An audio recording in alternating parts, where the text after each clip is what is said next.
कल्प संस्था उनकी पूरी टीम आज आपको विज्ञान के नए नए चमत्कार, नई नई चीजें चमत्कार बताएंगे। उनको आप ध्यान से देखेंगे और सुनेंगे, तभी आप अपने जीवन में उनको अपना सकते हैं। कल्प संस्था का पूरा विद्यालय परिवार आभारी है कि आपने हमारे विद्यालय को सेलेक्ट किया।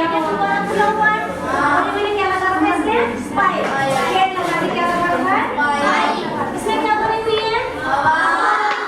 तो ये हवा जैसे मैं इसको हटाऊंगी तो ये दबाव डालेगी ना, तो हमने भी इसको ढीला कभी कभी बांध रखा है, तो ये जैसे इसमें दबाव डालेगी तो किस पे पड़ेगा? इस पे। और ये पानी कहाँ निकल के आएगा?